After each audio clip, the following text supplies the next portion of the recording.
ನನ್ನ Sunday morning ಹೇಗಿತ್ತು ಅಂತ ನಾನು ನಿಮ್ಮ ಜೊತೆ ಶೇರ್ ಮಾಡಲಿಕ್ಕೆ ಬಂದಿದ್ದೇನೆ. This is Sunday morning vlog. ಬನ್ನಿ ದಿನವನ್ನು ಒಟ್ಟಿಗೆ ಸ್ಟಾರ್ಟ್ ಮಾಡೋಣ. ಹಾಯ್ ಆಲ್, ನಮಸ್ಕಾರ ಎಲ್ಲರಿಗೂ, ಗುಡ್ ಮಾರ್ನಿಂಗ್. ಹೇಗಿದ್ದೀರಾ ನೀವೆಲ್ಲರೂ ಚೆನ್ನಾಗಿದ್ದೀರಾ ಅಂತ ನಾನು ಭಾವಿಸ್ತೀನಿ. ನಾನು ಇವತ್ತು ಶೇರ್ ಮಾಡ್ತಾ ಇರೋದು ನನ್ನ ಸಂಡೇ ರೂಟೀನನ್ನು.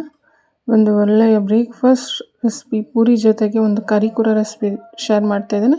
ಹಾಗಾದರೆ ಬನ್ನಿ ವಿಡಿಯೋವನ್ನು ಸ್ಟಾರ್ಟ್ ಮಾಡೋಣ.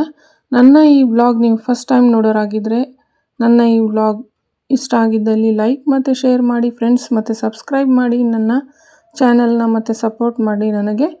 ಹಾಗಾದರೆ ಬನ್ನಿ ವ್ಲಾಗನ್ನು ಸ್ಟಾರ್ಟ್ ಮಾಡ್ತಾ ಇದ್ದೀನಿ. ಮೊದಲಿಗೆ ಸಂಡೇ ಮಾರ್ನಿಂಗ್ ಆಗಿದೆ 7:30.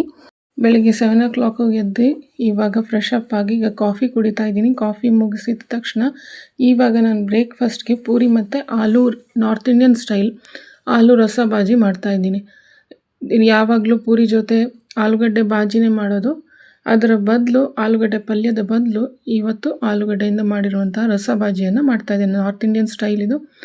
ಇವಾಗ ನಾನು ಆಲೂಗಡ್ಡೆಯನ್ನು ಕುಕ್ಕರಲ್ಲಿ ಹಾಕಿ ಒಂದು 5-10 ನಿಮಿಷ ಇದನ್ನು ಚೆನ್ನಾಗಿ ಬೇಯಿಸ್ಕೊತಾ ಇದ್ದೀನಿ. ಒಂದು 5ರಿಂದ 6 ಮೀಡಿಯಮ್ ಸೈಜ್ ಆಲೂಗಡ್ಡೆನ ತಗೊಂಡಿದ್ದೇನೆ. ಇದು ಸಿಂಪಲ್ ಆದ ರಸ ಬಾಜಿ, ಜಾಸ್ತಿ ಹೊತ್ತೇನೆ ಬೇಕಾಗಿರೋದಿಲ್ಲ, ತುಂಬ ಕ್ವಿಕ್ಕಾಗಿ ಮಾಡ್ಬೋದು. ಇದು ಚಪಾತಿ ಮತ್ತು ಅನ್ನಕ್ಕೆ ಸೈಡ್ ಡಿಶ್ ಆಗಿ ಕೂಡ ತಿನ್ಬೋದು, ತುಂಬಾ ಚೆನ್ನಾಗಿರುತ್ತೆ. ಒಂದು ಕಡಾಯಿ ಇಟ್ಕೊಂಡಿದ್ದೀನಿ. ಕಡಾಯಿಯಲ್ಲಿ ಒಂದು ಎಣ್ಣೆ ಹಾಕ್ತಾ ಇದ್ದೀನಿ. ಎಣ್ಣೆ ಕಾದ ನಂತರ ಒಂದು 1/4 ಸ್ಪೂನಷ್ಟು ಜೀರಿಗೆನ ಹಾಕ್ತಾ ಇದ್ದೀನಿ.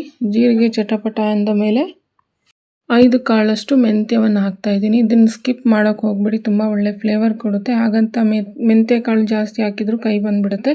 ಸೊ ಇವೆರಡು ಫ್ರೈ ಆದಮೇಲೆ ಇವಾಗ ನಾವು ಈರುಳ್ಳಿಯನ್ನು ಹಾಕ್ಕೋತಾ ಇದ್ದೀನಿ. ಈರುಳ್ಳಿ ಒಂದು 2 ಮೀಡಿಯಮ್ ಸೈಜ್ ಈರುಳ್ಳಿಯನ್ನು ಚೆನ್ನಾಗಿ ಹೆಚ್ಕೊಂಡಿದ್ದೀನಿ. ಅದನ್ನು ಇದಕ್ಕೆ ಹಾಕೋತಾ ಇದ್ದೀನಿ. ಇವಾಗ ಇದನ್ನು ಹಸಿ ವಾಸನೆ ಹೋಗೋವರೆಗೂ ನಾವು ಚೆನ್ನಾಗಿ ಫ್ರೈ ಮಾಡಬೇಕು. ತುಂಬ ಗೋಲ್ಡನ್ ಬ್ರೌನ್ ಆಗುವ ಅಗತ್ಯ ಇಲ್ಲ, ಚೆನ್ನಾಗಿ ಟ್ರಾನ್ಸ್ಲೂಸೆಂಟ್ ಆಗೋವರೆಗೂ ಚೆನ್ನಾಗಿ ಇದನ್ನು ಫ್ರೈ ಮಾಡ್ಕೊಳ್ಬೇಕು. ಸಾಮಾನ್ಯವಾಗಿ ನಾವು ಟ್ರಾವೆಲ್ ಜರ್ನಿ ಬೈ ಟ್ರೈನಲ್ಲಿ ಮಾಡಿದರೆ, ಪೂರಿ ಆರ್ಡ್ರ್ ಮಾಡಿದರೆ ಅದ್ರ ಜೊತೆ ಬರುವಂತಹ ಆಲೂ ಬಾಜಿ ಇದೆ, ರೆಡ್ ಕಲರ್ ಬಾಜಿನೇ ಬರೋದು. ಆ ರೆಸಿಪಿಯನ್ನು ಇವಾಗ ಇಲ್ಲಿ ಮಾಡ್ತಾ ಇದ್ದೀನಿ ನಾನು. ತುಂಬಾ ರುಚಿಯಾಗಿರುತ್ತೆ, ಖಂಡಿತ ಒಮ್ಮೆ ಟ್ರೈ ಮಾಡಿ. ಇವಾಗ ನಾನು ಒಂದು 2 ಟೊಮೆಟೊ ಹಾಕ್ಕೊಂಡೆ, ಚಿಕ್ಕದಾಗಿ ಇರುವಂತಹ ಟೊಮೆಟೊ 2 ತೊಗೊಂಡಿದ್ದೀನಿ. ಇವಾಗ ಇದನ್ನು ಚೆನ್ನಾಗಿ ಫ್ರೈ ಮಾಡ್ಕೋಬೇಕು ನಾವು. ಇವಾಗ ಚಿಟಿಕೆ ಹಿಂಗನ್ನು ಹಾಕ್ಕೋತಾ ಇದ್ದೀನಿ. ಹಿಂಗಿನ ಜೊತೆ ಖಾರದ ಪುಡಿ ಒಂದು ಅರ್ಧ ಚಮಚದಷ್ಟು ಖಾರದ ಪುಡಿಯನ್ನು ಹಾಕ್ಕೊಂಡಿದ್ದೇನೆ. ಒಂದು 1/4 ಸ್ಪೂನಷ್ಟು ಧನಿಯಾ ಪೌಡರನ್ನು ಹಾಕ್ಕೊಂಡಿದ್ದೇನೆ. ರುಚಿಗೆ ತಕ್ಕಷ್ಟು ಉಪ್ಪು ಮತ್ತು 1/4 ಸ್ಪೂನಷ್ಟು ಗರಂ ಮಸಾಲ ಪುಡಿ, ಇವಿಷ್ಟನ್ನು ಹಾಕಿ ಚೆನ್ನಾಗಿ ಮಿಕ್ಸ್ ಮಾಡ್ತಾ ಇದ್ದೇನೆ. ಆಲೂಗಡ್ಡೆಯಿಂದ ವಿಭಿನ್ನ ರೀತಿಯ ಅಡುಗೆಗಳನ್ನು ಮಾಡ್ಬೋದು. ಈ ರೀತಿ ಕರಿ ಕೂಡ ಒಮ್ಮೆ ಮಾಡಿ ನೋಡಿ. ಇದು ಹಲ್ವಾಯಿ ಸ್ಟೈಲ್ ನಾರ್ತ್ ಇಂಡಿಯನ್ ಆಲೂ ರಸ ಬಾಜಿ, ಖಂಡಿತ ಒಮ್ಮೆ ಟ್ರೈ ಮಾಡಿ. ಇವಾಗ ನಾನು ಅರ್ಧ ಲೋಟದಷ್ಟು ನೀರನ್ನು ಹಾಕ್ಕೊಂಡೆ. ನೀರನ್ನು ಹಾಕಿ ಇದು ಚೆನ್ನಾಗಿ ಕುದಿಬೇಕು. ಇವಾಗ ನಾವು ಇದಕ್ಕೆ ಮ್ಯಾಶ್ ಮಾಡಿರುವಂತಹ ಆಲೂಗಡ್ಡೆನ ಹಾಕ್ತಾ ಇದ್ದೀನಿ. ನೀವು ಬೇಕಿದ್ರೆ ಕಟ್ ಮಾಡಿ ಬ್ಲಾಕ್ ಪೀಸಸ್ ಕೂಡ ಹಾಕಿ ಮಾಡ್ಬೋದು. ನಾನಿಲ್ಲಿ ಮ್ಯಾಶ್ ಮಾಡಿಬಿಟ್ಟು ಮಾಡ್ತಾ ಇದ್ದೀನಿ, ಯಾಕಂದರೆ ಗ್ರೇವಿ ತುಂಬ ತಿಕ್ಕಾಗಿ ಬರಲಿ ಅಂತ. ಸ್ವಲ್ಪ ಆ ರೀತಿಯಾಗಿ ಕೂಡ ಮಾಡ್ಬೋದು. ಇವಾಗ ನೋಡಿ ಚೆನ್ನಾಗಿ ಮಿಕ್ಸ್ ಮಾಡ್ಕೊತಾ ಇದ್ದೀನಿ. ಮತ್ತು ಇದಕ್ಕೆ ನಾನು ಇನ್ನೊಂದು ಲೋಟದಷ್ಟು ನೀರು ಹಾಕ್ಕೋತಾ ಇದ್ದೀನಿ. ಮತ್ತೊಮ್ಮೆ 1 ಲೋಟದಷ್ಟು ನೀರನ್ನು ಹಾಕ್ಕೊಂಡಿದ್ದೀನಿ ನೋಡಿ, ಈ ರೀತಿಯಾಗಿ.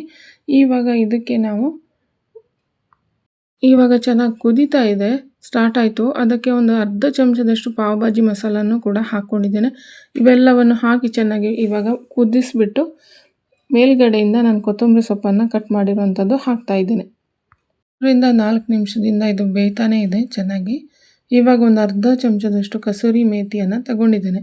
ಇದನ್ನು ಈ ರೀತಿಯಾಗಿ ಕೈಯಲ್ಲಿ ಕ್ರಷ್ ಮಾಡಿಬಿಟ್ಟು ಇದರ ಪೌಡ್ರನ್ನು ಹಾಕ್ತಾಯಿದ್ದೇನೆ. ತುಂಬ ಕ್ರಿಸ್ಪಿಯಾಗಿರುತ್ತೆ ಕಸೂರಿ ಮೇಥಿ, ಹಾಗಾಗಿ ಕ್ರಷ್ ಕೈಯಲ್ಲಿ ಈ ರೀತಿ ಮಾಡಿದ್ರಿಂದ ಕೂಡಲೇ ಪೌಡ್ರ್ ಆಗುತ್ತೆ. ಇವಾಗ ಚೆನ್ನಾಗಿ ಮಿಕ್ಸ್ ಮಾಡಿ ಒಂದು 2 ಮಿನಿಟ್ಸ್ ಹಾಗೆ ನಾನು ಬೇಯೋದಕ್ಕೆ ಬಿಡ್ತಾಯಿದ್ದೀನಿ. ಇವಾಗ ನಮ್ಮ ಆಲೂ ರಸ ಬಾಜಿ ರೆಡಿಯಾಗಿದೆ. ತುಂಬಾ ಚೆನ್ನಾಗಿ ಬರುತ್ತೆ, ಪೂರಿ ಚಪಾತಿಗಂತೂ ಸಖತ್ತಾಗಿರುತ್ತೆ. ಖಂಡಿತ ಒಮ್ಮೆ ಟ್ರೈ ಮಾಡಿ. ಇದ್ರ ಜೊತೆಗೆ ನಾನು ಪ್ಲೇನ್ ಪೂರಿಯನ್ನು ಮಾಡ್ತಾಯಿದ್ದೀನಿ. ಪೂರಿ ಹಿಟ್ಟನ್ನು ಕಲಿಸ್ಕೊತಾ ಇದ್ದೇನೆ. ಪೂರಿ ಹಿಟ್ಟು ಚೆನ್ನಾಗಿ ಕಲಿಸ್ಕೊಂಡಾಗಿದೆ. ಇವಾಗ ಒಂದು 10-15 ನಿಮಿಷ ನೆನೆಯೋಕ್ಕೂ ಬಿಟ್ಟಿದ್ದೀನಿ. ಇವಾಗ ನಾವು ಉಂಡೆಗಳನ್ನಾಗಿ ಪೂರಿಯನ್ನು ಲಟ್ಸ್ಕೊಂಡಿದ್ದೀನಿ. ಎಣ್ಣೆಯನ್ನು ಇಟ್ಕೊಂಡಿದ್ದೀನಿ. ಇಲ್ಲಿ ಎಣ್ಣೆ ಕಾದಿದೆ ಇದು. ಇವಾಗ ಇದಕ್ಕೆ ಹಾಕಿ ಪೂರಿಯನ್ನು ಮಾಡ್ಕೊಳ್ತಾ ಇದ್ದೀನಿ ನಾನು.